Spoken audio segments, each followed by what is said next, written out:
this is another climate change related article, and it links action to mitigate climate change with the regional impacts on the employment distribution in the region where we act. And our team includes a physicist, a policy analyst, and a geographer. So it's interdisciplinary work. So I'm going to talk to you about generating anticipatory scenarios of regional employment distribution. And then I'm going to show you a test case in Northeast Ohio for setting land aside for forestation. And then I'll mention what we plan to do next. So what are anticipatory scenarios for complex systems? You probably all know.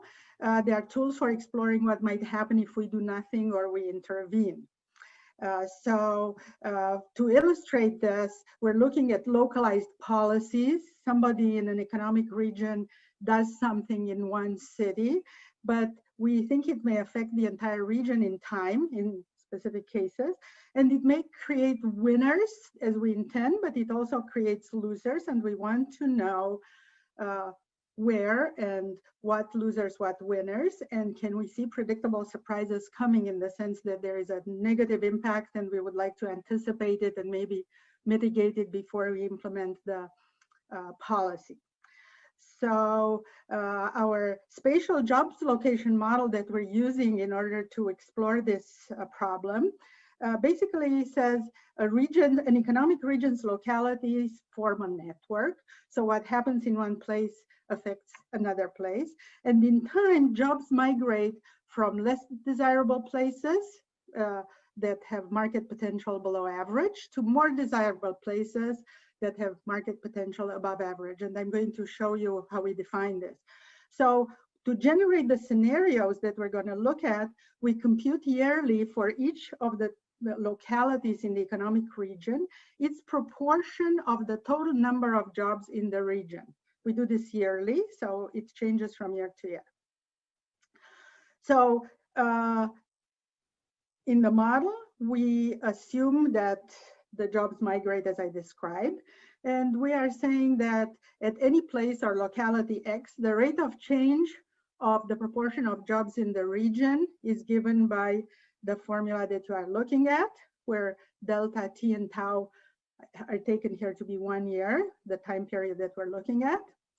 And the market potential that I mentioned, which drives this model for any location X at time T, is given by the sum that contains the respective proportions and the matrix Q XY of interactions between any two places X and Y. And this model has four database parameters that we're estimating, and we're using them to build the QXY matrix in this way, where dxy is the distance between X and Y, and the other parameters are constants for the model. So now we wanted to know whether the model actually works.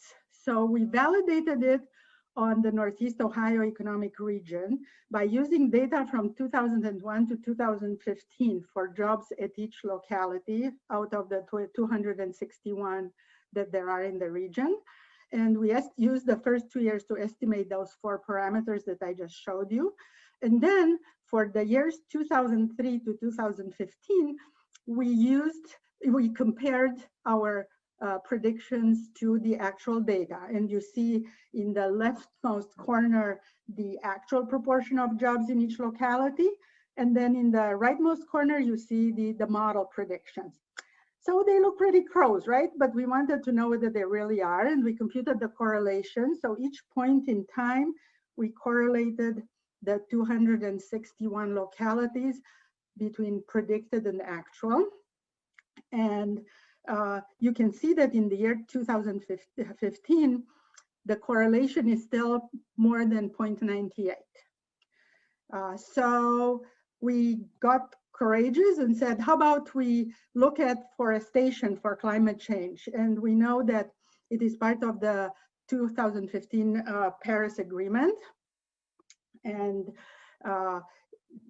the Earth could support 25% more trees than the last count in 2015. And it could actually reduce atmospheric carbon by about 25%. So this reduction could cancel half of all the carbon emitted by humans since 1960. That sounds pretty good. Certainly foresting Northeast Ohio won't do the trick, but it's going to be part of this effort. But we need to anticipate when we take land out of the region to set aside for forestation, so it cannot be developed, whether it impacts jobs in the region, so that we prevent predictable surprises. So here are some local criteria for forestation. We need a minimum size land area to sustain healthy forests. And below this minimum, a number of trees won't form a healthy forest. And we need a minimum distance from an existing forest, again, to sustain and expand the ecosystem, because it needs connectivity. So we proceed. This is our case study, by the way. Northeast, you can see where Ohio is in the United States, and you can see where Northeast Ohio is in Ohio. And this region has 8 counties, 261 municipalities, and quite a bit of vacant industrial and commercial land. It's so-called legacy city, in other words, that decline because past the industrial era, it's lost population and industrial activity. So there's a lot of vacant land. And so we thought, why don't we basically identify vacant land parcels in Northeast Ohio that are by the 2 criteria that I just showed you. And this is an example for a piece of the region that you can see in the map. And then we used, again, Northeast Ohio employment data. They're publicly accessible. And this time, because of the data about vacant land being available only starting in 2014, we used 2012 to 13 to compute the 4 model parameters. And we assume that at each location, the industrial commercial land is proportional to the, we needed a link between land and jobs, right? We assume that industrial commercial land is proportional to the number of jobs at any particular location. And our assumption is supported by the correlation that we computed for the region. So this is how we link jobs to land. So now we're looking at anticipated employment winners and losers. We set aside land in 2014, and we checked impact on regional jobs distribution every year until 2024. We didn't want to do more than 10 years, though we of course could. So here is the do nothing scenario, where we let the region grow the way it grows naturally. Here is the forestation scenario, right? And both are in 2024. And here's the difference between the two, between the do nothing scenario and the forestation scenario. And you can see that the top colors, red, pink, up to yellow, are denoting losses, meaning there are fewer jobs in those locations, so we consider them losers. And the bottom part of the spectrum, between yellow, light blue, and dark blue, are winners, as it were, because they are actually going to get more jobs than predicted if we do nothing. So now I'm going to show you a few comparisons of specific cities. And first I'm going to show you a few selected losers in the region. You can see that the little circles are the actual data. The red is the do nothing scenario, and compared to it, large cities seem to lose jobs. Not by much, mind you, but they do. They lose jobs, and they might not like that. And there are some smaller outer suburbs which are doing very well economically now, but have a lot of forests around, so they are candidates for forestation next to those existing forests, and they're going to be also losers. And in contrast, I'm going to show you 3 winners, and they are inner suburbs. In other words, they don't fulfill the conditions for forestation, so they're actually just getting jobs, and they're very happy about it. Here too, we have a smaller city that is actually a loser. In other words, it actually loses all the jobs by year 2024. And that's because it is good for forestation. So it's not different in size from the other 3 cities that are winners, but it's placed in a way that it's a candidate for forestation. Here is what we found. We found that in Northeast Ohio, there is enough commercial, industrial, vacant land matching the forestation conditions so that we could propose to engage in this activity. We found some job winners with some suburban locations and some small rural areas. And we also found some job losers that are the largest legacy cities in the region, and some edge locations that I mentioned to you that are currently successful, but are also good for planting. And something that's important that we couldn't have guessed by just looking at the maps is that there's some loss of green fields, meaning that if there's some land where we can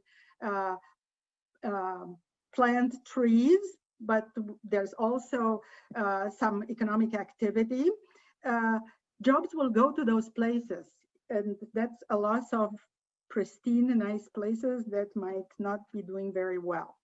Here are some of our plans for next steps.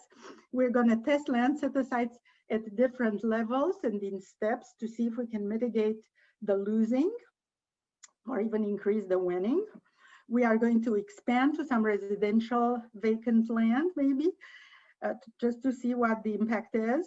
And this is our heart's wish to design an interface to enable what-if questions as we present this to stakeholders in the region. For instance, our transportation, metropolitan planning agency, and other decision makers in the region who might want to say, what if we did this, what if we did that, and we could probably show them that. So this is what I wanted to show you. Thank you for listening, and I'd be glad to take questions. Thank you very much for your very interesting presentation. Are there any questions?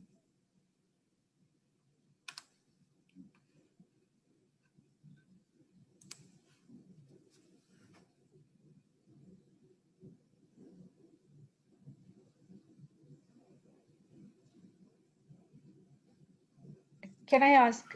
I'm sorry. Do you For hear me? sure.